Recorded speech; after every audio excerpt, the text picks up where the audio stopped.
अस्सलाम वालेकुम नाज़रीन, आप देख रहे हैं सिचुएशन रूम। मैं हूं आदिल निज़ामी। बिलाखिर अमेरिका की जानिब से ईरान पर हमला कर दिया गया है। कई हफ्तों से बल्कि कई माह से अमेरिका और इजराइल इसकी तैयारी कर रहे थे। पूरी फील्डिंग लगाई गई रीजन के अंदर और आज बिलाखिर जो है ईरान के डिफरेंट जो सिटीज़ हैं वहाँ पर इजराइल और अमेरिका की जानिब से बमबारी की गई है। हाई वैल्यू टारगेट निशाना थे, लेकिन अभी तक जो रिपोर्ट आ रही है उसके मुताबिक जो अहदाफ हासिल करना चाहते थे अमेरिकन और साथ में इजरायली, उसमें अभी फ़िलहाल उनको नाकामी का सामना है। और on the other side Iran ने भी भरपूर तरीके से जवाब दिया है। फोर्सेज ईरान की भी तैयार थी और मिडल ईस्ट के अंदर जो अमरीकी अहदाफ हैं उनको निशाना बनाया गया है। साथ साथ जो इजराइल है वहाँ पर भी ईरानी मिसाइल जाते गिरते नज़र आ रहे हैं। इस टाइम पूरी रीजन में कशीदा सूरत हाल है। एयर ट्रैफिक बिल्कुल मुअत्तल हो गई है। जो पेट्रोलियम मसनूआत की सप्लाई होती है इस रीजन से वो बिल्कुल सस्पेंड होकर रह गई और एक पैनिक की, एक क्योस की सूरत हाल है। जब मशरक़ी वस्ता के अंदर डिफरेंट जो अहदाफ हैं, जो ईरान ने जिस अमेरिकन प्रेजेंस को जो हिट किया है उसके ऊपर GCC कंट्रीज़ की जानिब से भी तहफ़्फ़ुज़ात का इज़हार किया जा रहा है और साथ साथ उसके ऊपर तशवीश भी पाई जा रही है, मज़म्मत भी की जा रही है। लेकिन ईरान का इस पर माजी की तरह यही मौक़िफ़ है कि उनका निशाना ये अरब ममालिक नहीं है, बल्कि वहाँ पर जो अमेरिकन प्रेजेंस है उनको हिट कर रहे हैं। अगर इस रीजन की बात कर लें, यहाँ पर डिफरेंट जंगी एयरक्राफ्ट कैरियर भी मौजूद हैं। बहरी क़ुव्वत भी अमेरिका ने पूरी फील्डिंग यहाँ पर लगाई और एक लंबी तैयारी की जंग मतलब के लिए अमेरिका बाज़ाहिर इस टाइम रीजन के अंदर नज़र आ रहा है। सिचुएशन रूम में इन पर बात कर लेते हैं। जो गेस्ट फिलहाल हमारे साथ मौजूद हैं उनका चलो हमें ज्वाइन कर रहे हैं। Air commodore retired Khalid Chishti साहब डिफेंस एनालिस्ट हैं। इसके साथ जाहिद हुसैन साहब हमें ज्वाइन कर रहे हैं, सीनियर जर्नलिस्ट हैं, एनालिस्ट हैं और ट्रांसमिशन में दीगर मेहमान भी हमारे साथ होंगे। आपका शुक्रिया अदा करेंगे और वेलकम करेंगे आपको। चिश्ती साहब आपसे आगाज़ कर लेते हैं। काफ़ी हफ्ते हम देख रहे थे अमेरिकन से इंगेज किया पहले ईरानियों को, मुज़ाकरात के नाम पर 3 अदवार भी हो गए, लेकिन बिलाखिर हुआ वही जिसका खदशा, जिसका इजहार किया जा रहा था कि अमेरिका और इजराइल मिलकर ईरान पर दोबारा हमला करेंगे। जी बिल्कुल, बहुत शुक्रिया आदिल साहब, आपने इनवाइट किया। ये फोर्सी तो बिल्कुल कर रहे थे, लेकिन इस एलिमेंट के दरमियान जिन दौरान मुज़ाकरात हो रहे थे, और ये उसी तरह हुआ है जैसे जून 2025 में हुआ था कि मुज़ाकरात हो रहे थे। प्रेसिडेंट ट्रंप ने 2 हफ्ते का टाइम ऐलान किया था कि हम दे रहे हैं ईरान को, वो फैसला कर ले, और तीसरे दिन हमला कर लिया था। आई थिंक एथिक्स और मोरालिटी अनफॉर्चुनेटली मिसिंग है, क्योंकि जब हम मुज़ाकरात हो रहे हैं या तो आप नाकाम डिक्लेयर करेंगे, हम डिसएग्रीमेंट में हैं, मुज़ाकरात कॉल ऑफ हो रहे हैं, अब तब करते हैं। लेकिन ये जो डिसेप्शन का हिस्सा बन गया है एक मोरालिटी, ये बड़ी हैरानकुन बात है। पहली बात तो ये, और इस दफा भी यही हुआ है कि उन्होंने कहा कि हम मुज़ाकरात हो रहे हैं। जो ईरानी फॉरेन मिनिस्टर थे वो आपके सामने कई दफा मीडिया पर उन्होंने कहा कि हम पॉजिटिव डेवलपमेंट है, शायद हम हिस्टोरिक किस्म का एक एग्रीमेंट करने जा रहे हैं, और अगले दिन अटैक हो जाता है। तो ये स्ट्रेंज बात है। लेकिन जाहिर है वी अंडरस्टैंड कि इजराइल का कितना प्रेशर है। ये इस वक्त तो इंडिया का, इजराइल का और इनडायरेक्टली अमेरिका का नेक्सस भी नजर आ रहा है। एक दिन पहले इंडियन प्राइम मिनिस्टर होकर आते हैं, बहुत गुडविल क्रिएट होती है आपस में, और उसके अगले दिन इजराइल अटैक कर देता है। तो ये स्ट्रेंज फिनोमेना या नई डेवलपमेंट है इस खत्ते में। लेकिन अब देखना ये है कि ओवर लास्ट 7 मंथ्स ईरान ने भी बहुत ज्यादा एक तैयारी भी की थी, क्योंकि पिछला अटैक टोटल सरप्राइज के तौर पर आया था, और वो जिसको कहते हैं ना, दे वर कॉट अनअवेयर। लेकिन इस दफा ईरान को शायद पता भी था, और उन्होंने पिछला डैमेज भी उठाया, नुकसान भी उठाया था, अपराइजिंग भी बड़ी कोशिश की गई। अभी जो मुजाहरे शुरू हुए थे तो ईरान के पास वार्निंग तो एक रीजनेबल थी, और कहा जाता है मिसाइल्स भी लिए हैं, सरफेस टू एयर भी, सरफेस टू सरफेस भी, और गन बोर्ड्स और दूसरे अर्सनल है, वो अलग टॉपिक है।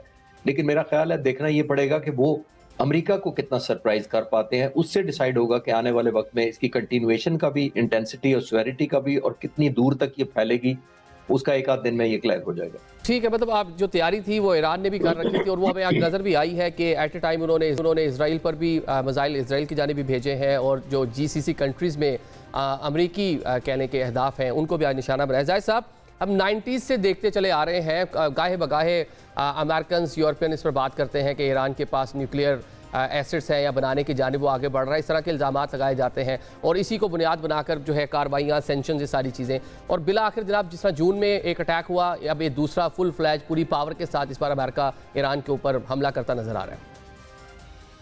देखिए, ये बात तो बहुत साफ है। ईरान ने कई दफ़ा कह चुकी है कि वो इसका कोई इरादा नहीं है कि न्यूक्लियर वेपनाइजेशन की तरफ जाए।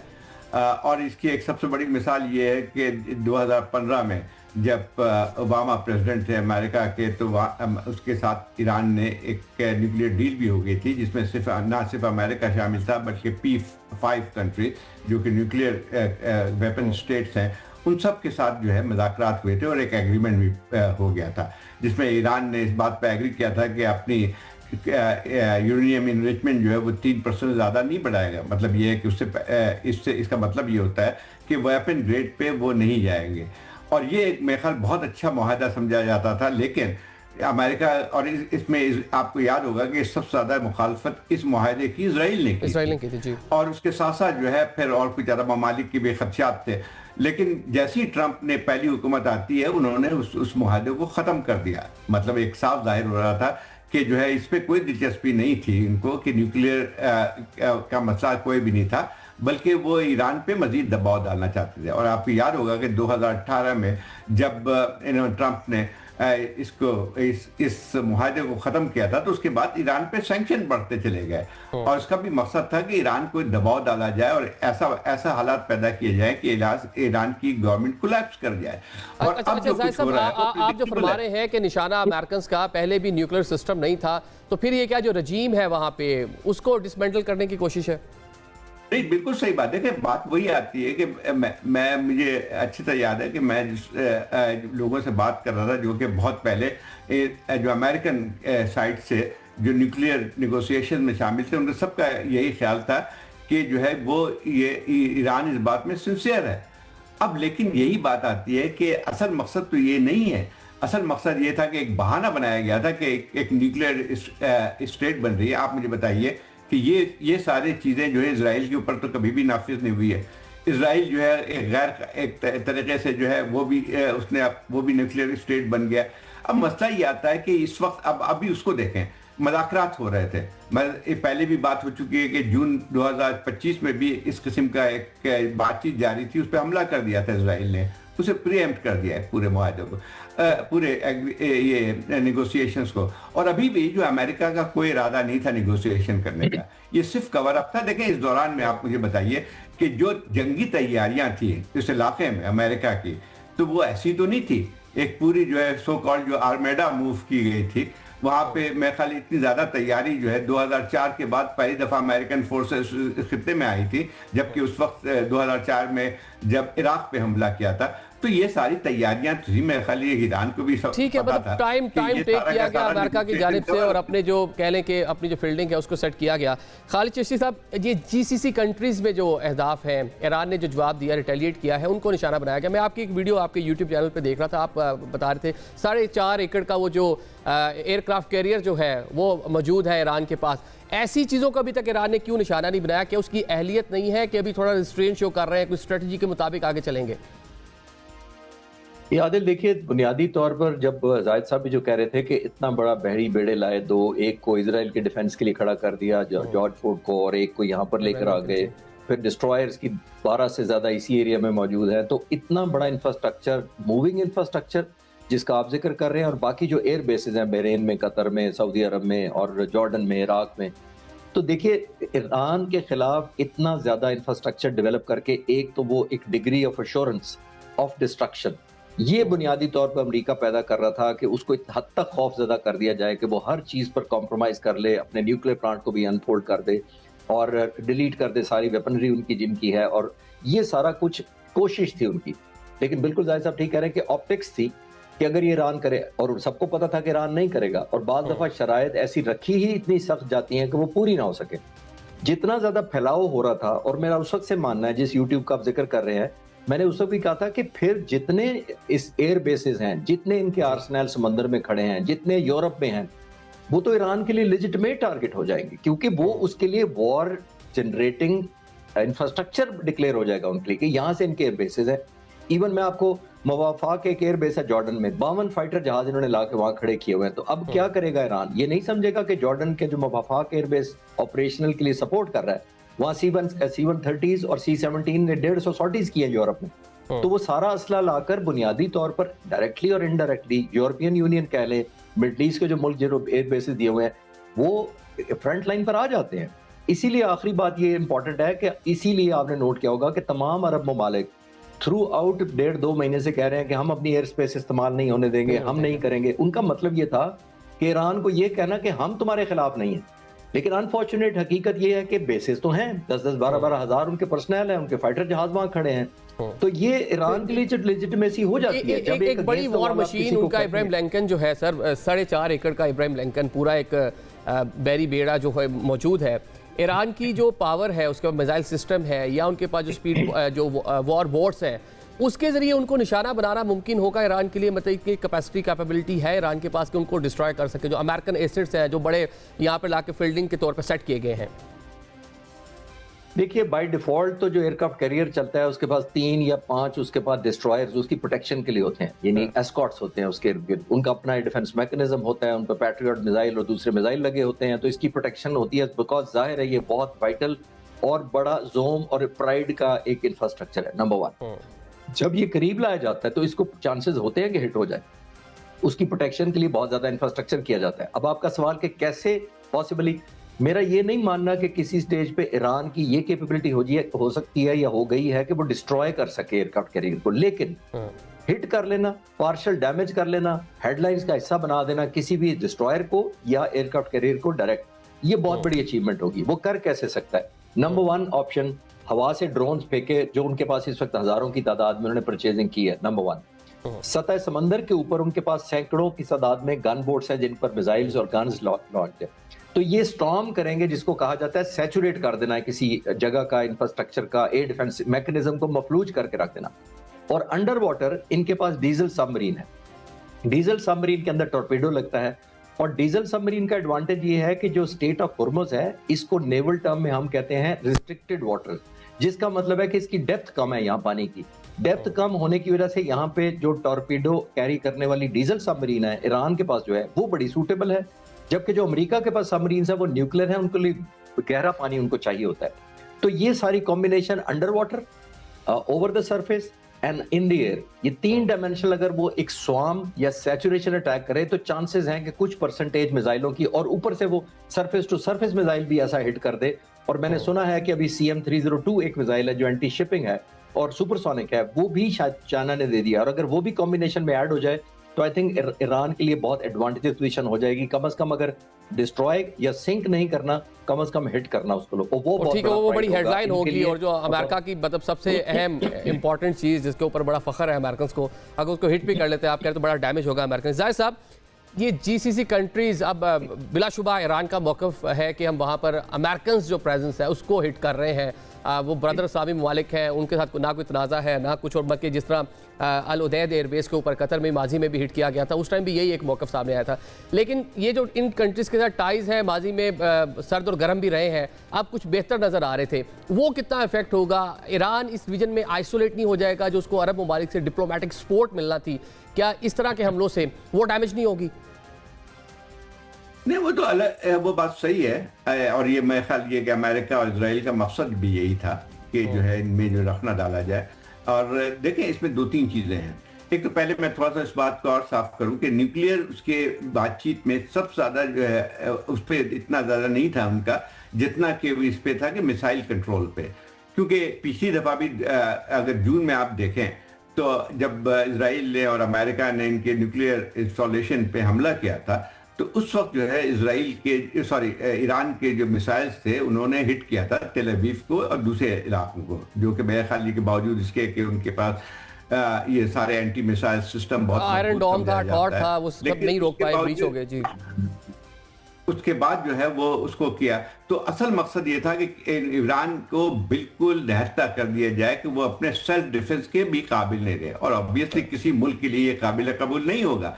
अब आते हैं कि ये जो गल्फ कंट्रीज में, अब अंदाजा लगाइए कि गल्फ कंट्रीज में आपके तकरीबन 20 से ज़्यादा अमेरिकन यहाँ पे बेसेस हैं, और उसमें 54,000 अमेरिकन ट्रूप्स मौजूद है। अब मसला ये आता है कि जब ये सारी चीज़ें जो अमेरिका इनको इस्तेमाल कर रहा है, इन बेसिस को इस्तेमाल कर रहा है, और ऑब्वियसली ये सारे जो हैं वो ईरान को एक क्लास से सराउंड करते हैं, तो कोई भी मुल्क जो है जब उस पर हमला होगा तो उन चीज़ों को एक लेजिटिमेट जो है टारगेट बन जाते हैं ये तमाम जो है अड्डे। लेकिन एक और मैं बात करता हूँ, ठीक है इस वक्त जो है उनका गुस्सा तो आ रहा है, लेकिन मेरे ख्याल अरब कंट्रीज को एक और बात, ये भी रिपोर्ट हो रहा है कि ईरान के वज़ीर दिफा जो है वो अटैक के अंदर जो अटैक किया गया अमेरिकन इजराइल की जानिब से, वो उसमें हलाक हो गए हैं, जाँ बाक हो गए हैं। ये भी एक अभी ब्रेकिंग चल रही है। हाँ, लेकिन यही चीज़ें, अब ये सारी चीज़ें गैर कानूनी, अब इसमें देखें कितनी हिपोक्रेसी भी है यूरोपियन ममालिक की आती है, वेस्टर्न कंट्रीज के। यूँ तो जो है जब रशिया ने यूक्रेन पे हमला किया था तो उसके मुतालिक तो बहुत ज़्यादा शोर कर रहे हैं, ये हो रहा है, वो हो रहा है। और उसके बाद जो है अब ये जो अमेरिका का हमला है, वो उसको किस तरह से जो है लेजिटिमाइज कर सकते हैं ये। अगर वही पैमाना लिया जाए तो मेरे ख्याल यहाँ पे उन्होंने एक लफ्ज नहीं कहा, बल्कि एक उनके जो बयानात आ रहे हैं वो कि हम देख रहे हैं, और एक हद तक टैसिट सपोर्ट है इन तमाम चीज़ों को। अच्छा, दूसरी एक और बात भी आती है, मैं उसको और भी आगे बढ़ाता हूँ कि देखिए हमारे लिए भी एक बहुत बड़ा एक है। देखिए अगर फर्ज कीजिए मान लेते हैं कि अमेरिका की ताकत यकीन तौर पर बहुत ज़्यादा है और ये कर मुस्तकिल तबाह भी कर सकते हैं इसके ईरान के इंफ्रास्ट्रक्चर को और बहुत सारी चीज़ों को। लेकिन अगर फर्ज ये जो है जंग यहाँ पे ख़त्म नहीं होगी, ईरान जो है कोई मामूली मुल्क नहीं है। ईरान का अगर देखा है बहुत बड़ा उसकी एक आबादी भी है, एक लिहाज से उसका रकबा भी बहुत बड़ा है, और उसके असरात जो हैं इतने दुर्रस होंगे कि आपको पूरा रीजन जो है इसमें हिल जाएगा। अब ये बताइए कि जो है इराक में भी इसके हलीफ मौजूद है, पूरे आप मुस्लिम कंट्रीज को देखें जाके, इस वक्त जितना गुस्सा होगा उन पे तो वो जो है आपको उसके अंदरूनी नतायज भी मिलेंगे, उसके रीजनल नतायज भी मिलेंगे। और अमेरिका ने एक ऐसी चीज तोड़ी है, देखिए वही है कि इराक पे जो हमला किया था, तो आपको याद होगा कि एक क्या उसका एक्सक्यूज किया जाता है कि वो उसके पास वेपन ऑफ मैस डिस्ट्रक्शन है, जो कि बिल्कुल कंकॉक्टेड था। उनको इसे बहाना चाहिए था और उन्होंने उस बहाने वहाँ भी बहाना चाहिए था, और यहाँ पर भी एक बहाना जो है वो तलाश किया जा रहा है। और असल जो टारगेट है तीन टारगेट्स चिश्ती साहब, 3 टारगेट्स नजर आते हैं बज़ाहिर। एक तो न्यूक्लियर जो प्रोग्राम है, सेकेंडली उनका जो मिसाइल सिस्टम है, और थर्ड जो सबसे अहम है वो रजीम चेंज का एक कह लें कि ख्वाब है इजराइल और अमेरिका का। जी, मेरा भी मानना यही है कि ये 3 है बुनियादी तौर पर। जी चिश्ती साहब, जी चिश्ती साहब जी। लेकिन एक और बात भी आती है, ये तमाम चीजें हैं। असल मसला जो आता है ना, अब तो खुल के बात आई ना, आपने इजराइल के वज़ीर-ए-आज़म का लेटेस्ट बयान तो सुन लिया होगा कि रिजीम चेंज कीजिए। असल मकसद ये है कि उनका पूरा जो है अब महवर ये होगा कि एक ऐसी हुकूमत लाई जाए जो कि इजराइल के एक लिहाज से ताबे होगी। अब वही है कि अमेरिका के जो है वो भी मुस्तकिल ट्रम्प भी इसी बात का इजहार करते रहे कि वहाँ पे रिजीम चेंज होना चाहिए। और वो जो शायरान के जो साहबजादे हैं जो आजकल बहुत एक्टिव हैं, और जिसकी तरफ से जो ये डायस्पोरा है ईरानियन का, उसकी तरफ से भी जो उसको तो बाकायदा जो है उसको इनकरेज करके मोबिलाइज करवाया गया कि वो उनका भी जोर है कि अमेरिका लेकिन जाहिर साहब उस तरह से पब्लिक सपोर्ट मिली नहीं। जो हाल ही में जो कह लें कि जो प्रोटेस्ट भी हुए थे उस टाइम पीरियड में उसको लॉन्चिंग की कोशिश हुई, लेकिन नाकामी के सामना रहा ना, मतलब उतनी शायद वो पॉपुलर नहीं है। जी सर, एक और बात भी है, देखिए ये बात एक चंद नारे जरूर लग गए थे, लेकिन एक कोई भी सोच नहीं सकता है कि जहाँ पे शायियत खत्म की गई थी, ठीक है बहुत सारे अवाम जो है वहाँ पे नाला होंगे इस हुकूमत ईरान की मौजूदा हुकूमत से, बहुत सारी चीज़ें हैं जिसके ऊपर उनके तहफ़्फ़ुज़ात भी हैं। लेकिन एक और बात भी आती है कि जो इकोनॉमिक रीजन भी थे उसके, और सबसे बड़ी बात यह है कि इकोनॉमिक जो सिचुएशन है ईरान की इस वक्त ख़राब सूरत हाल है, उसकी एक सबसे बड़ी वजह यह है कि सैंक्शन लगे हुए हैं, मुस्तकिल सैंक्शन बढ़ाए जा रहे हैं वेस्ट की तरफ से, अमेरिका की तरफ से। तो यकीन तौर पे उसके असरात तो पड़ते हैं, तो लोगों में एक लिहाज से एक डिस्कंटेंट भी मौजूद था जिसका इजहार भी हुआ था, चंद नारे लगे। अच्छा, लेकिन ठीक है सर, ये जाहिर साहब इकॉनमी डेफिनेटली एक मसला थी, और जो कह लें कि हुकूमत ने जो पैकेज का भी अनाउंसमेंट उस टाइम की कि $8-10 जो बड़ी कम सी रकम थी, तो शायद वो उस तरह से मतलब पजीराई मिली नहीं उस चीज़ को। लेकिन बिलाशुबा ईरानियों ने बड़े बेहतर तरीके से, जो वहाँ की फोर्सेस थी, हुकूमत थी, उन्होंने उसको मैनेज कर लिया। खालिद चिश्ती साहब जरा ये बताएं कि ये जो एक पूरा हदफ जो अमेरिकन से लेकर यहाँ पर आए हैं, 3 चीज़ का भी जाहिर साहब भी तस्करा कर रहे थे, रजीम चेंज करना है, न्यूक्लियर सिस्टम, और सेकेंडली उनका जो मिसाइल सिस्टम है, कितना इसमें अमेरिकन कामयाब हो जाएंगे? और रजीम चेंज सबसे अहम चीज़, अगर यहाँ पर जो लीडरशिप है, गॉड फॉरबिड अगर उनको एलिमिनेट कर भी देते हैं, तो उसके बाद क्या जो अहदाफ है अमेरिकन के इसराइल के, वो पूरे हो जाएंगे? ट्रेडिशनली देखिए आदिल, जितनी मैंने इस तरह की गेम प्लान या वॉर प्लानिंग सोची समझी या पढ़ी है, उसके अंदर ये होता है कि जब आप रजीम चेंज के लिए जाते हैं तो अल्टरनेट लीडरशिप क़यादत वो इंतजार कर रही होती है, that means in the making होती है, सिर्फ शॉर्ट ऑफ थ्रेशोल्ड होती है, बाहर की एक्सटर्नल फोर्सेस एक धक्का लगाती हैं तो दूसरा सेगमेंट जो होता है वो कंट्रोल में आ जाता है। यहाँ पे आप देखिए जो जाहिद साहब बिल्कुल ठीक कह रहे थे कि शाह फरहान के बेटे जो हैं वो तकरीबन 49 साल से बाहर हैं। पहली बात, 19 साल के थे शायद जब वो चले गए थे मुल्क छोड़कर। यहाँ पे उनकी ना कोई पार्टी है, ना उनकी कोई रूट्स हैं, ना उन्होंने कनेक्टिविटी रखी अपने लोगों के साथ। या नहीं रखने दी गई, वो अलग बहस है। तो पिछले ऑलमोस्ट 47 सालों से जब तक आयतुल्लाह खुमैनी आए थे और 1989 में अली खामनेई आ गए, तो उस वक्त से लेकर यहाँ पे एक एलिमेंट ऑफ कंटिन्यूटी है। कोई बैकअप नहीं था नजर आता कि अगर ये हटेंगे या इस साल इनकी परफॉर्मेंस अच्छी नहीं होगी या अगले इलेक्शन में इनको हरा दिया जाएगा, ऐसा तो यहाँ सिस्टम था ही नहीं। तो यहाँ पे ना तो सरवाइव किया है या ना करने दिया गया है, जो भी वजह उसको कह लें। लेकिन इस तरह रिजीम चेंज के लिए फुट ऑन ग्राउंड चाहिए होता है, और आइडियल फुट ऑन ग्राउंड होते हैं जो लोग खुद होते हैं। एक्सटर्नली अमेरिका कभी भी इतनी आइडियोलॉजिकल स्टेट के साथ फुट ऑन ग्राउंड का कोई सोच भी नहीं सकता, और बहुत बड़ी बेवकूफ़ी होगी और हमाकत होगी अगर कोई फुट ऑन ग्राउंड का सोचेगा। क्योंकि देखिए, अभी हमने जून में देखा, इख्तलाफात तो उस वक्त भी थे, इनके रियाल की कीमत तो उस वक्त भी इतनी अच्छी नहीं थी, लेकिन लोग यूनिटी में आ जाते हैं, जैसे पाकिस्तान इंडिया का हुआ था। लोग यूनाइटेड हो जाते हैं एक्सटर्नल थ्रेट की वजह से। तो ये एक एलिमेंट ऑफ कोहेजन या बॉन्डेज का भी काम करती है। तो मेरा नहीं ख्याल कि फुट ऑन ग्राउंड के बगैर वो कोई रिजीम चेंज करेंगे, और फुट ऑन ग्राउंड का चांस मुझे अमेरिका का लगता नहीं।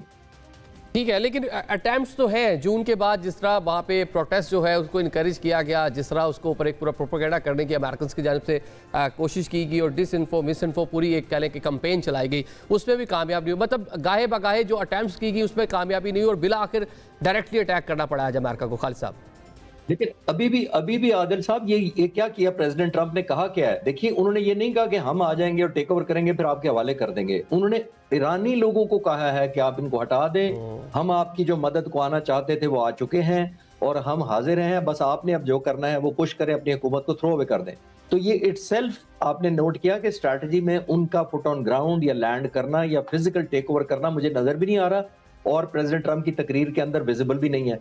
वो हम क्लियरली मेकआउट कर सकते हैं कि वो चाहते हैं कि किसी तरीके से, चाहे वो जितना बड़ा सेगमेंट मौजूद था जिन्होंने ऑर्गेनिक स्ट्राइक्स की थी या आर्टिफिशियली की थी, वो एक आखिरी बात इस इंपॉर्टेंट सब्जेक्ट के ऊपर हमें जरूर अंडरस्टैंड करनी चाहिए आदिल साहब, कि बुनियादी तौर पर जब ये मुजाहरे हो रहे थे, इसमें तो कोई शक ही नहीं है कि बहुत हार्डशिप है, उनके रियाल की कीमत बहुत गिर गई है, और इस इकोनॉमिक हार्डशिप की एक बड़ी वजह यह भी थी कि पिछले 7 महीनों में ईरान ने बहुत ज्यादा मिलिट्री परचेजेस की है, तो और ज्यादा इकोनॉमी गिरी। जितने लोग सड़कों पर थे वो हुकूमत के तो खिलाफ हो सकते हैं, लेकिन आया आप ये कह सकते हैं कि वो नेतन्याहू के या प्रेसिडेंट ट्रंप के हिमायत में निकले हैं? तो वो बड़ा मुश्किल है कहना या कोरिलेट करना। तो ये दोनों बिल्कुल डिफरेंट चीजें हैं। ठीक है, बल्कि जब आयतुल्लाह अली खामनेई साहब ने जब उसके ऊपर एक कहने के खुद भी आके एड्रेस किया, जब वो खुद आए मस्जिद में आके खिताब किया, तो उसके बाद लोग भी निकले, और गवर्नमेंट के हक में जब लोग निकले तो जो कह लें फसादी थे खुद ब खुद तितर बितर हो गए। चलें अभी एक ब्रेक लेते हैं, ब्रेक के बाद बात करेंगे कि ईरान मुमकिन तौर पर अब ऑप्शंस क्या क्या हैं, कैसे इस पूरी सूरत हाल से ईरान निकल सकता है, इस पर बात करेंगे।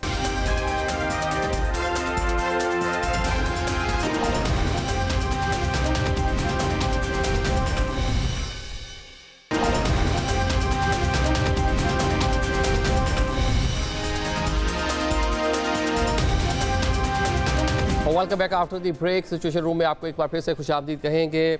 अमेरिका और इसराइल की जानिब से ईरान पर अटैक किया गया है। ईरान की जानिब से जवाबी जो कार्रवाइयाँ हैं जारी है। रशिया की जानिब से भी अपने तमाम जो शहरी ईरान में मौजूद हैं उनको निकल जाने के अहकाम दिए हैं। इसके साथ साथ दुनिया के कई जो खित्ते हैं उनके जो बासी वहाँ पर बसते हैं उनके हवाले से इसी नोयत की हदायत आ रही हैं। इस टाइम मिडल ईस्ट की अगर हम बात कर लें तो एयर ट्रैफिक बिल्कुल वहाँ पर मुअत्तल दिखाई दे रही है। जंग के बादल, बल्कि जंग अब तो कह लें कि बाकायदा तौर पर उसका आगाज़ हो चुका है। अभी तक मिडल ईस्ट के अंदर अगर देखा जाए तो ईरान की जानिब से भी अमेरिकन जो अहदाफ हैं, अमेरिकन जो वहाँ पे प्रेजेंस मौजूद है GCC ममालिक के अंदर, उनको हिट किया गया है, निशाना बनाया गया है। इसके साथ साथ कई दर्जनों जो मिसाइल हैं वो इसराइल की जानिब भी रवाना किए गए हैं। On the other side Iran के कई शहरों को अमेरिकन और इसराइल ने निशाना बनाया। अब तक की जो इतलात हैं उसके मुताबिक ईरान के वज़ीर दिफा वो इन हमलों में जांबाक हुए हैं। साथ में पासदार इनकलाब के एक कमांडर हैं, वो भी इन हमलों का निशाना बने हैं। अब जो मेहमान हमें ज्वाइन कर रहे हैं उनका तारुफ करता चलो। हमें अब्दुल्ला हमीद गुल साहब ज्वाइन कर रहे हैं, सीनियर डिफेंस एनालिस्ट हैं।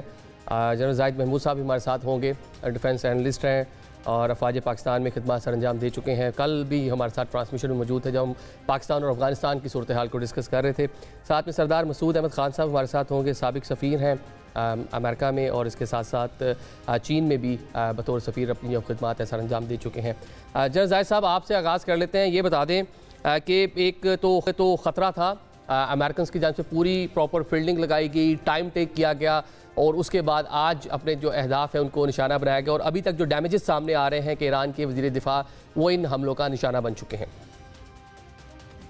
जी बिल्कुल, आई थिंक जो मिलिट्री एप्लीकेशन हुई है वो टारगेटेड थी टुवर्ड्स दी लीडरशिप, जो सुप्रीम लीडर हैं उनकी भी जो रिहाइश का है या जो भी ऑफिसेज हैं उनके इर्द गिर्द 6-7 मिसाइल फायर किए गए और भी लीडरशिप को टारगेट किया गया। ये प्रॉबेबली इसका लिंक उसी क्यास की तरफ है जो वो एक क्रिएट करना चाहता है। जब लीडरशिप निकल जाएगी तो वो जो सोशल डिस्ट्रप्शन की बात कर रहे हैं, जो ईरान की अवाम से प्रेसिडेंट ट्रंप कह रहे हैं, नेतन्याहू भी कह रहे हैं कि this is opportunity for you, कि एक क्यास पैदा हो। लेकिन इस वक्त जो ईरान के अंदर सिचुएशन है, मे बी जिस तरीके से आप बता रहे हैं कि डिफेंस मिनिस्टर का हुआ है, लेकिन जो अवाम है वो भी इस वक्त कौम है जी। वो इस वक्त अभी देयर आर लाइकली चांसेस के शायद सुप्रीम लीडर अभी बात भी करें, मैसेज भी कन्वे करें। आई हैव अ फीलिंग कि वो इस तरह का जो एक्ट हुआ है, ये जो अटैक किया गया ईरान के ऊपर, ये और लोगों को जोड़ेगा जी। क्योंकि आई डोंट थिंक सो कि ईरानियंस के वहां पे हालात अभी इस तरह के हैं अनटिल अनलेस कि इनके अपने टेंटिकल्स इस सोशल डोमेन में इतने इंग्रेस कर चुके हों कि वो एक चेंज ले आए, एक एनवायरनमेंट ले आए। लेकिन उसके लिए भी उनको कोई थोड़ा सा टाइम देना पड़ेगा। उसकी तो चंद माह पहले कोशिश की गई ना अमेरिकन की, इजराइल की जानिब से, कि इन हाउस वहां पे ईरान के अंदर विद इन ईरान को इस तरह की सूरत हाल डेवलप की जाए, लेकिन उसमें नाकामी का सामना करना पड़ा। देखिए, इस तरह की वॉर्स में और इस तरह की जब ऑब्जेक्टिव्स होते हैं तो मिसकैलकुलेशंस भी हो जाती हैं। मेरा ख्याल में ये जो जहां तक अवाम का ताल्लुक है, ये जो स्कूल के ऊपर मिसाइल गिरा और 60 से ज्यादा स्टूडेंट्स जो हैं वो शहीद हो गई हैं, तो दिस वन एक्ट, कभी कभी एक छोटा सा एक्ट जो होता है वो एक ट्रिगर के तौर पर सोसाइटी को जोड़ भी देता है और सोसाइटी को तोड़ भी देता है। तो प्रॉब्ली इसका बहुत ही नेगेटिव इम्पैक्ट आया अभी तक। फिर जो लीगल फ्रेमवर्क अभी अमेरिका के अंदर से जो आवाजें आ रही हैं कि इस अटैक्स को न तो कांग्रेस की कोई अप्रूवल हासिल है, न यूनाइटेड नेशन की किसी मैंडेट के नीचे ये ऑपरेशन हो, तो इसको जो लीगल कवर है, ये जो एंटी ट्रम्प लोग हैं वो भी इसको अभी प्रोनाउंसली कहना शुरू हो गया है कि this is not a fair call by America. तो इससे भी इसकी जो मॉरल ग्राउंड्स हैं, वो जब आपकी डोमेस्टिक ऑडियंस ही, जब आपके अपने मुल्क के लोग ही उसको इतना सपोर्ट न कर रहे हो, तो फिर आपकी ये एप्लीकेशन बाहर भी मॉरल ग्राउंड्स छोड़ देती है। तो आई थिंक इस वक्त इवॉल्विंग सिचुएशन है। Probably with the passage of time थोड़े से 24 से 36 घंटों के बाद कुछ ये कॉन्फ्लिक्ट की शेप बनना शुरू हो जाएगी, जिसमें फिर आप एनालिसिस कर सकते हैं कि सोशल डोमेन में क्या हो रहा है, मिलिट्री डोमेन में क्या हो रहा है और पॉलिटिकल डोमेन में क्या हो रहा है। अभी तक की जो डेवलपमेंट्स है अब्दुल्ला भाई, उसके मुताबिक आप देखें कि ईरान की जानिब से जो जवाब दिया गया है वो मिडल ईस्ट के अंदर जो अमरीकी बेसिस हैं उनको निशाना बनाया गया है, जिस पर जो जीसीसी ममालिक हैं उन्होंने एहतजाज भी किया है। तो ईरान की जो डिप्लोमेटिक रिलेशंस हैं इन कंट्रीज़ के साथ, वो कितने मुतासिर होंगे और रीजन में ईरान आइसोलेशन का शिकार नहीं हो जाएगा? बहुत बहुत शुक्रिया आदिल भाई। देखें, जहाँ तक डिप्लोमेटिक आइसोलेशन की बात है तो मेरे ख्याल में ईरान के पॉइंट ऑफ व्यू से भी देखना चाहिए कि ऐसे दोस्तों का या ऐसे सिंपैथाइजर्स का क्या फायदा जो अपने घर में दुश्मन को बिठा के वहां से अटैक करवा रहे हों। ये भी तो एक एंगल है ना। अगर इसको हम पाकिस्तान के कॉन्टेक्स्ट में देख लें तो अफगान तालिबान के लिए फिर हमें तो फिर उनको कुछ कहना ही नहीं चाहिए, क्योंकि अफगान तालिबान भी तो यही काम कर रहे हैं ना कि वहां से दहशतगर्द जो है वो ट्रेनिंग भी कर रहे हैं और पाकिस्तान पर हमले भी कर रहे हैं। तो फिर देन पाकिस्तान ने क्यों बढ़कर हमले किए? पाकिस्तान को नहीं करने चाहिए थे, फिर ये जंग नहीं होनी चाहिए थी। इसका मतलब यह है कि ईरान ने ये सारी बातें बोली थी उनको कि देखें, हमें आपके बेसिस से अटैक नहीं चाहिए। अमेरिका को उन तमाम ममालिक ने ये बावर कराया था कि आपने हमारी जो टेरिटोरियल एरियाज हैं उनके अंदर आपने इस किस्म का कोई मिस्चिफ नहीं करना, लेकिन उन्होंने किया। यानी कि जो उनके साथ अमेरिकन ने एग्रीमेंट्स किए हुए थे इन ममालिक के साथ, तो साबित ये हुआ कि वो बायसे रहमत नहीं बल्कि बायसे रहमत बन गए इन ममालिक के लिए। अब ये छोटे ममालिक हैं, इनके इकोनॉमिक जो है वो सर्टन प्रेशर होते हैं और इनके मुल्कों के अंदर जो है अगर अमन और सलामती नहीं होगा तो ये ज्यादा देर सस्टेन नहीं कर सकते। ये भी एक बहुत बड़ा मसला है। पाकिस्तान और ईरान तो हालत जंग में कितने अरसे से हैं और हम जो है हर किस्म का प्रेशर बर्दाश्त करते हैं। ये तो छोटे छोटे ममालिक हैं बेचारे। लेकिन बहरहाल मेरे ख्याल में सऊदी अरब की जो स्टेटमेंट आई है उससे जहां उन्होंने कंडेम किया है, अगर काश के वो इजरायली और अमेरिकन एग्रेशन को ईरान के ऊपर कंडेम करते तो बड़ा एक बैलेंस्ड किस्म का अप्रोच सामने आ जाती। लेकिन हमने जो है वो अब देखना यह है कि अगर पाकिस्तान की जो कोशिश होगी, जो मेरी इतलात है उसके अंदर पाकिस्तान के डिप्लोमेटिक क्वार्टर्स जो है वो ये कह रहे हैं कि ईरान को रीजन के अंदर अपने दोस्त बनाने चाहिए बजाय इसके कि बिगाड़ पैदा करे। लेकिन जैसे कि उनकी भी मजबूरियां हैं कि उन बेसिस से हमला हुआ है, और जो अभी जितने भी हमले हुए हैं मेरी इतलात में वो अमेरिकन वॉरशिप से नहीं हुए, बल्कि वो इन्हीं बेसिस से जो है उनके ऊपर दागे गए हैं, जिसकी सबसे बड़ी मिसाल किरकुक के ऊपर जो उनका जो टोमाहॉक मिसाइल है जब वो गिरा है तो वो फटा नहीं है, और उसकी वजह यह है कि वो पुराना असला यूज कर रहे हैं। इसके अंदर जहां ये सब कुछ आपके सामने आ रहा है उसमें कुछ पुरानी हकीकतें भी हैं जिनको गौर करना जरूरी है। ट्रंप जो है अपने इलेक्शन कैंपेन में इजराइल को फंड करने के हवाले से काफी क्रिटिकल थे और उन्होंने कहा था मैं ऐसा नहीं करना चाहता, लेकिन उसके बाद जो है वो मजबूर हो गए। अब जो है वो अपना पुराना असला वगैरह इस्तेमाल करके और अपना जो एक सिर्फ जिसको कहते हैं कि अलामती तौर पर जो है हमले कर रहे हैं, ये भी एक एंगल हो सकता है। लेकिन इन सब के बावजूद ईरान ने जिस तरह से टेक ऑन किया है उससे एक दो बातें साबित होती हैं। एक तो जैसे जनरल राहिद साहब ने फरमाया, मैं उनसे एग्री करता हूं कि इसका जो है वो एक बड़ा इम्पैक्ट भी होता है कि आपकी लीडरशिप जो है वो शहीद हो गई है।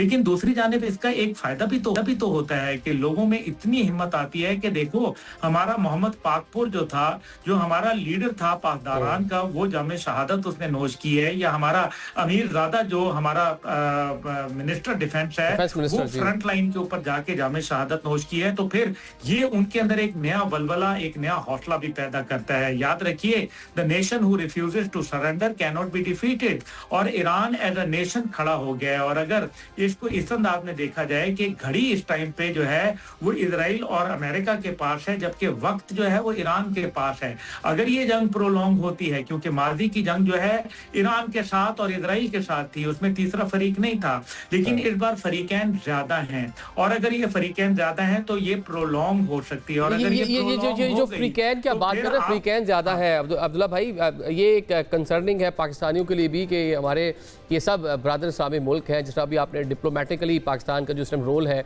वो भी मैसेजिंग की भी आप बात बता रहे हैं।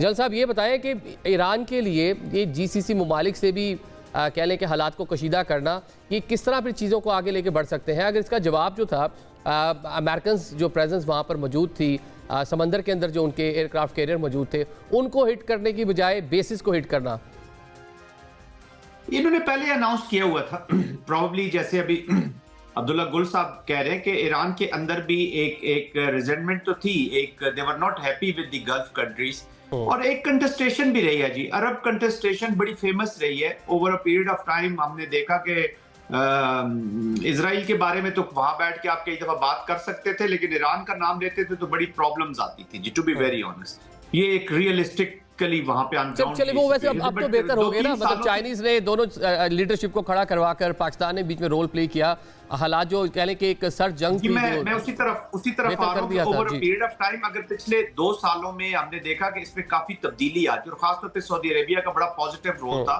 वो बड़ा पॉजिटिव। तो थोड़ा सा ईरान को मैं जाती तौर पे समझता हूँ कि इन कंट्रीज को कॉन्फिडेंस में लेकर चलने की जरूरत है। ठीक है, उनके बेसिस है, कोई नए बेसिस नहीं है, बड़े पुराने बेसिस हैं, और इनके ऑब्जेक्टिव की जो सिलेक्शन थी, आप जिस तरह कह रहे हैं, और भी अगर ऑब्जेक्टिव थे, और इजराइल इज ऑलरेडी देयर, उसको भी वो एंगेज कर रहा है, तो कैलिब्रेट हो सकता है। लेकिन ईरान जो है उसके पास इतना वक्त नहीं है जी, इतनी स्पेस नहीं है इस वॉर को, उसने जो भी इम्पैक्ट करना है, जो भी स्ट्रेटेजिक ऑब्जेक्टिव्स लेने हैं या अपना एनवायरनमेंट क्रिएट करनी है, उसे अपने इमीडिएट एक्शन से करनी है। They have to create the cost of war for Israel and United States in the early stages of the conflict and battles. ये याद रखिएगा, उनके पास इतना नहीं है कि वो 10 दिनों के बाद या 15 दिनों के बाद। उसकी दूसरी वजह यह है कि इस दफा पैटर्न भी डिफरेंट था। जब जनरल कासिम सलेमानी का हुआ तो 5 के 6 दिनों के बाद ईरान रिस्पॉन्डेड।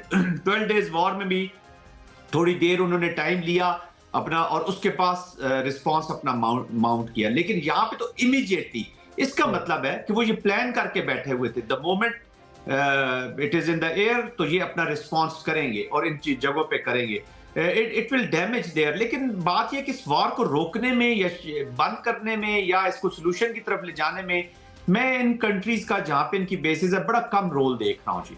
इस वक्त अनफॉर्चुनेटली प्रेसिडेंट ट्रंप भी जो है वो कोई इस वॉर को जस्टिफाई भी करते रहेंगे बहुत अरसा, अपने लोगों को भी और दुनिया को भी। अभी तो इस वक्त वो ऑल इन ऑल समझ लें कि है, माइट इज राइट के फार्मूले पे चल रहे हैं। और इजराइल ने उनको पुश किया है, मुझे लगता है कि उनको धकेला गया। अभी ओमान के जो फॉरेन मिनिस्टर हैं जो ये नेगोशिएशन कर रहे थे, और Oman is hurt because of this situation कि आप उन्होंने इतनी एफर्ट की, इतनी डिप्लोमेसी को वो चांस मिल रहा था, लीड कर रही थी, एंड बकौल उनके ये काफी चीजें नजदीक थी सोल्यूशन की, और फिर ये वॉर शुरू कर दी जाती है। और दे आर एडवाइजिंग, मतलब कि अमेरिकन ने धोखा ही दिया है। मतलब माजी में भी हमने जब पिछली बार जून के महीने में भी चीज़ें अभी डायलॉग हो रहा था, उसी टाइम पीरियड में आके एकदम से अटैक कर दिया गया, और अभी भी वही सूरत हाल थी कि 3 अदवार हो चुके, 3 मुलाकातें हो चुकी, और मुसवदा भी शेयर होना था, बल्कि हो चुका था बहुत सारी चीज़ें।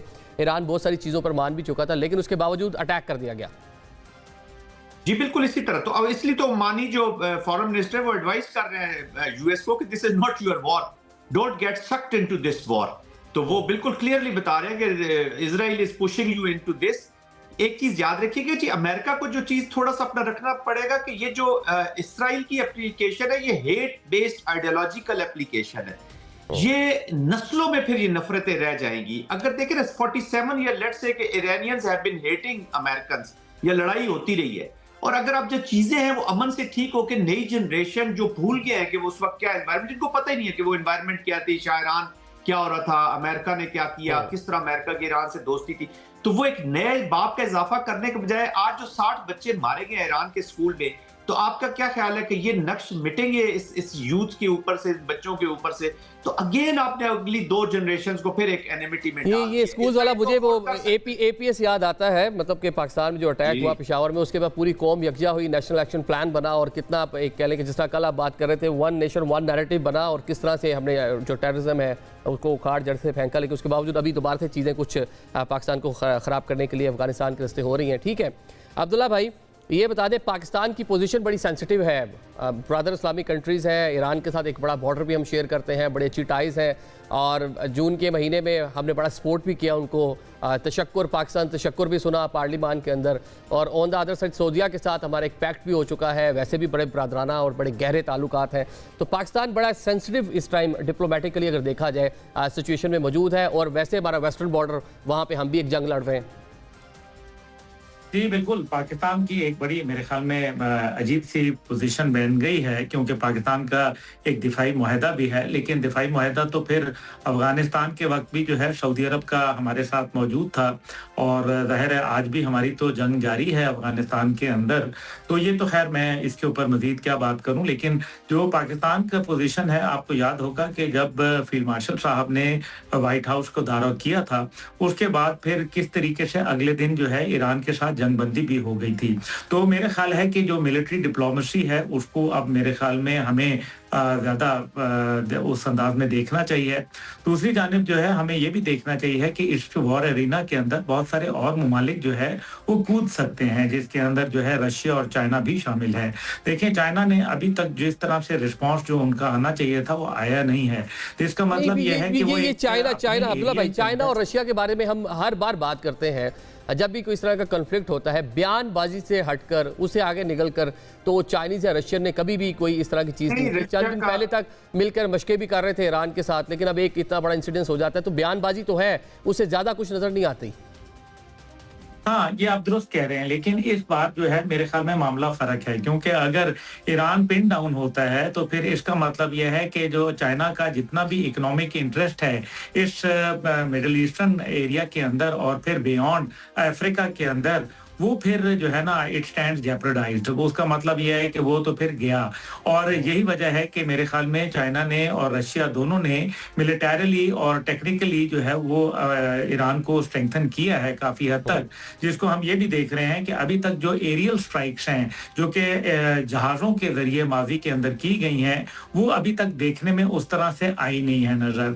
और अगर इस MiG-29 फल्क्रम जो है अगर वहाँ ईरान की तरफ से जो है वो फिजा में बुलंद किया गया है तो किसी वजह से बुलंद किया गया है। दिस मीन्स के कहीं ग्राउंड ऑफेंसिव जो है वो उनके पास कहीं ना कहीं मौजूद है। लेकिन हम ये भी जानते हैं कि ईरान ने माजी में भी हम यही सोच रहे थे कि वो एक बहुत बड़ा जो है उनको एक कहीं ना कहीं एडवांटेज है, लेकिन बाद में पता चला कि उनके पास तो ग्राउंड सिस्टम्स थे ही नहीं मौजूद।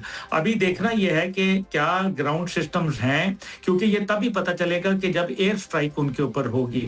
और अभी जिस तरीके से रिटेलिएट जो है वो किया गया है, मेरे ख्याल में another 48 hours are going to be very decisive. However I would say कि चाइना जो है वो इतनी आसानी से इस बैटलफील्ड को जाने नहीं देगा और इसमें बहुत सारी टेक्नोलॉजी को टेस्ट करना चाहेगा।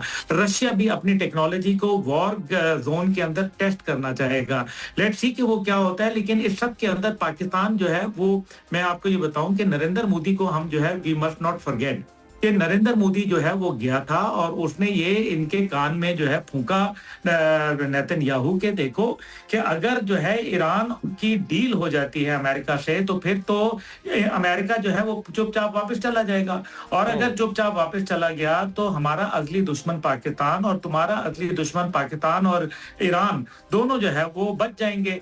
तो इसलिए ऐसा कुछ करो कि हम पाकिस्तान को एंगेज करें ताकि पाकिस्तान अपना जितना भी मिलिट्री माइट है, जितना मिलिट्री मसल उसको अफगानिस्तान में एग्जॉस्ट करे और फिर जब पाकिस्तान एक इस लेवल पे आए तो हम उसको वहां से पकड़ेंगे।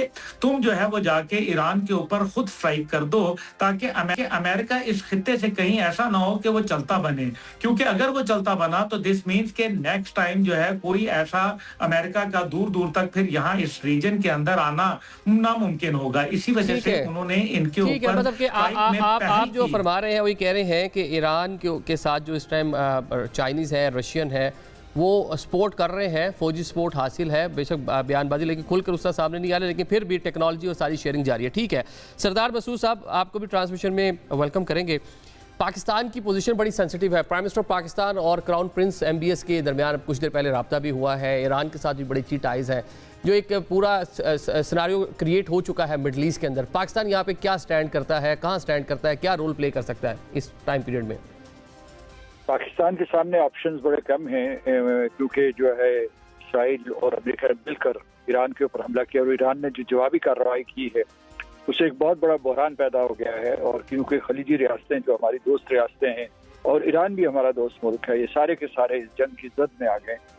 तो पाकिस्तान के पास सिर्फ ये रह गया है कि ये जैसे राब्ते किए जा रहे हैं, राब्ते किए जाएं सरबराहान से।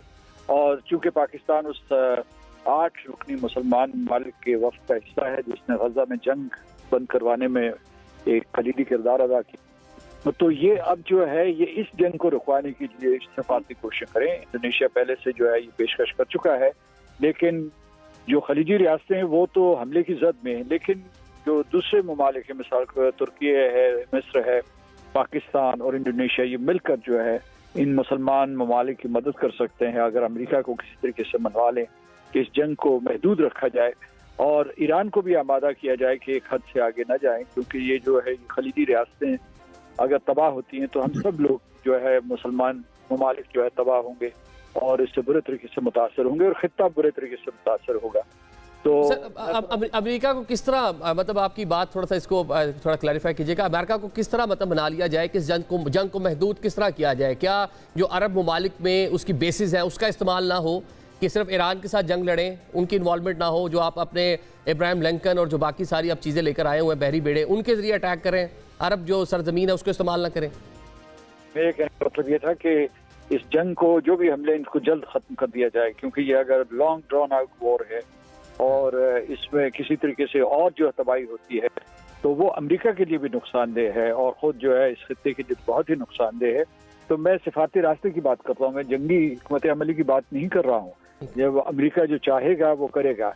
लेकिन आपको याद होगा कि गुज़श्ता बरस जब इसराइल और अमेरिका ने हमला किया था ईरान के ऊपर, तो उस वक्त जब फील्ड मार्शल आसिम मुनीर वहाँ मौजूद थे, वाशिंगटन में उनकी सदर ट्रंप से मुलाकात हुई थी, तो वो उस वक्त उन्होंने दरख्वास्त की थी कि आप जो है ईरान और वाशिंगटन के दरमियान जो है बस पत्ता गुफ्तगू को आगे बढ़ाएं, सियासी गुफ्तगू को आगे बढ़ाएं। हमने ये किरदार अदा किया था। तो अब जो है मैं कह रहा था कि पाकिस्तान के पास भी बहुत लिमिटेड चॉइसेस हैं, लिमिटेड ऑप्शंस हैं। उनमें से एक जो है सफारतकारी का है, राब्ताकारी का है, और किसी तरीके से जिस हद तक मुमकिन है किसी बस एतमाद साजी का है कि किसी तरीके से जंग रुके, क्योंकि जंग इतनी होलनाक है कि जंग शुरू करना आसान होता है, उसे समेटना बहुत मुश्किल है। जब अमेरिका ने इराक के ऊपर हमला किया था तो वो जंग कई बरसों तक फैल गई थी। इसी तरीके से वो अफगानिस्तान में आए थे, वो कहते थे कि महीने 2 महीने में चले जाएंगे, तो उनको 20 साल लग गए। तो इसलिए ये है कि ये जंगें समेटना बहुत मुश्किल हो जाता है, और इतने बहरी बेड़े के साथ, बल्कि 2 बहरी बेड़े यहाँ मौजूद हैं, उसके साथ अगर ये जंग हो गई तो ये तो ईरान की ईंट से ईंट बजा देंगे। यानी ठीक है, ईरान को इस वक्त दफाई कुव्वत है, लेकिन इतनी भी मजबूत नहीं है कि वो अमेरिका के सामने और इसराइल के सामने खड़ा हो सके। क्योंकि अगर जंग तवालत अख्तियार करती है तो ये सारे के सारे जो इनमें तनासुब है या अदम तनासुब है जो इनकी फौजी कुव्वत में, वो एकदम उभर के सामने आ जाएगा। मतलब आप ये कह रहे हैं कि अगर जंग तवील अरसे तक चलती है तो शायद ईरान जो है वो उसके अंदर उस तरह से पार्ट ना रह सके, मतलब उसका डिफेंड उस तरह से ना कर सके। चलें, आप तीनों मौजूद मेहमानों का शुक्रिया अदा करेंगे। नाज़रीन, अभी जो रूम है उसमें हम एक ब्रेक लेंगे। ब्रेक के बाद 8 बजे की हेडलाइन और मोना आलम ये जो ट्रांसमिशन है इसको कंटिन्यू करेंगे।